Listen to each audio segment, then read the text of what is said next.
como todo mundo está sabendo, o Julian Assange, o fundador do Wikileaks, ele perdeu o asilo na Embaixada do Equador em Londres e desde então ele está detido, né? Ele está aguardando uma audiência, né, para saber sobre uma possível extradição para os Estados Unidos, onde ele está sendo acusado de conspiração. Desde que ele perdeu o asilo na embaixada, o governo equatoriano disse que recebeu cerca de 40 milhões de ataques cibernéticos. Originalmente, o fundador do Wikileaks, o Assange, ele era acusado pela justiça sueca de ter cometido estupro.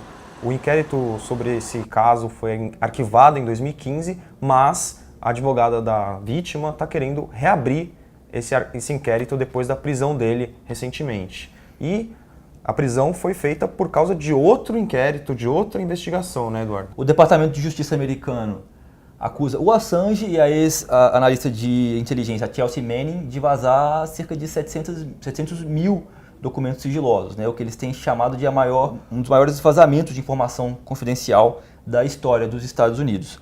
Um desses vídeos é um que ficou muito famoso, né? Que é de oficiais americanos num helicóptero atirando em civis no Iraque.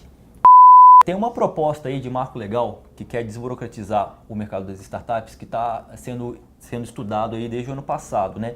E agora ele está numa fase mais avançada. Até o final do mês de abril ele vai ser levado à consulta pública, né? Quem falou isso para a gente foi o secretário de Empreendedorismo e Inovação do Ministério da Ciência e Tecnologia, o Paulo Alvim. Nesse momento estamos fechando a proposta de marco legal para colocar em consulta pública.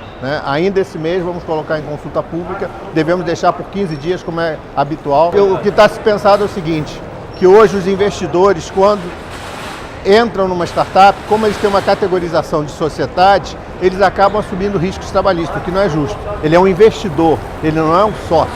A gente precisa de algum tipo de flexibilização no sentido de relações do trabalho.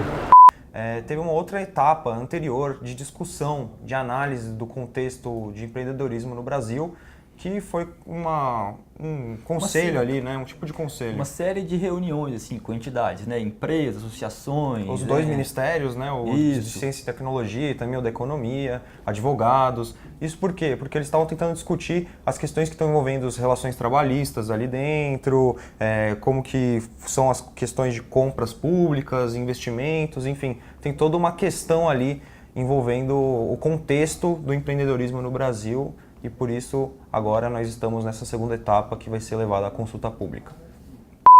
Um dos assuntos mais comentados nas redes essa semana foi o incêndio que atingiu a Catedral de Notre Dame, em Paris.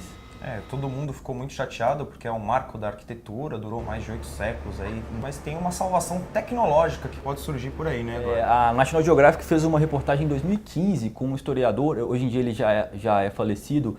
Ele tinha como hobby usar um scanner a laser para mapear em 3D catedrais góticas, que é o caso da Catedral de Notre Dame. Tá, e esse mapeamento em 3D, né, essa réplica em 3D da Catedral de Notre Dame pode ser um grande aliado aí para recuperar e para restaurar.